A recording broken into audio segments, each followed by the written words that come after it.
Alright, we gotta try to be quick with this one. Welcome to Indie Cove. This is where I talk about an indie game and let you know if it's a gem, diamond in the rough, or to skip. Today, Haste. Chapter 1, Run Fast, Fall Flat. Haste gameplay is to run fast and land smoothly to go even faster. Escape the crumbling level as it literally chases you between levels. Between this concept and additional tools such as a grapple hook, this is absolutely the best part of the game. It is super satisfying and scratches an adrenaline itch once you get to those high speeds and navigate the increasingly difficult landscape. But to me, some of the craziest adrenaline moments come from when you start playing like absolute dog feces. So the collapsing level catches up to you, but then you lock in and outrun death because it fully touches you. These aspects of the gameplay are the most radical and excellent part of Haste. But Haste is a roguelike, and it relies on procedural generation for each of its maps. There are pathways of levels you get to select in each shard. Some even had random effects that alter the level or run outcomes. Just straight up, this doesn't work, especially when we get to boss battles. The shards are meant to function as the way to experience the main story. Can't really do that if you keep losing to just straight up ass-hair tickling amounts of bullshit. First off, I played Haste when it was first released, and it was pretty bare bones, and between the procedural generation with the lack of variety caused me to just stop playing.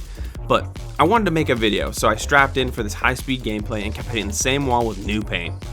The item shop, which is the primary way to get standard roguelike bonuses, is super expensive. When I first played, I was getting like one item on the regular. This newer version of Haste spit on my face and called me poor. Standard items were like 500 sparks, when before they were about half that price. The level modifiers don't change the gameplay loop enough to make any notable differences, besides forcing you to take a specific path to obtain a few extra sparks or a challenge which are likely to fail. So the game starts to limit players' choice through its suffocating reliance on these elements. When it comes to the shards, the level should be handcrafted, at least until the main story is complete. The boss fights are the same 3 bosses recolored minus the final boss. So just straight up, the bosses don't add anything to the game. If anything, they are more than likely the reason you failed your run. I think that Haste needs literal level design because the random level generation absolutely stops the fun running flow that this game benefits from. Now, Endless Mode on the other hand is good, because it's just level after level with a quick pickup of an item here and there. Because it cycles through each level's aesthetic, it's more palpable and doesn't get boring as quickly. There is also multiplayer, so if you're playing and one of you fails but the other one makes it through the level, then you all make it through.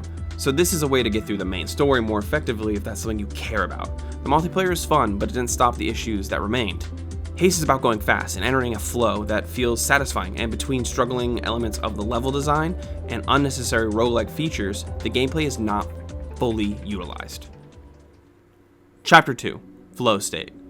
Haste OST is great and does exactly what it's supposed to do. It gets you pumped and makes each landing and motion feel elevated through the combination of sound effects along with the music. I don't have a lot to say about the music because it is good, but some levels will just keep the track looping and looping rather than switching to one of the other tracks. It is especially noticeable for the Endless Mode, which pulls me out of it after some time.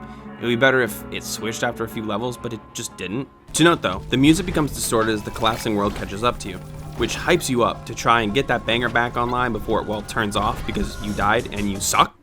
Chapter 3, Too Fast to Talk. Hey, I'm gonna make this quick. I did not care for whatever the story was attempting to be. The gameplay completely conflicts the narrative. It's about going fast, but the story is so absurdly slow and uninspiring that it was a second wall to crash into if you could look past the initial faults of the gameplay. I just decided to begin to skip dialogue. I didn't care for literally any of the characters, probably because the game literally starts you with minimal connections or explanations. You're thrown into gameplay before any narrative really takes hold.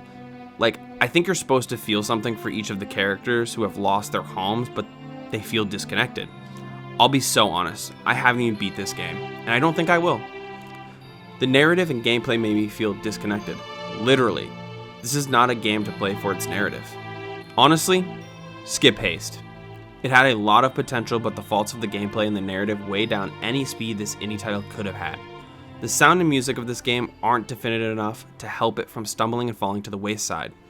Anyway, I'm gonna go play something else. Thank you all for watching. If you enjoyed, speed up and hit that like button. If you're looking for more Indie Cove or content from yours truly, subscribe today. I'll catch you all next time.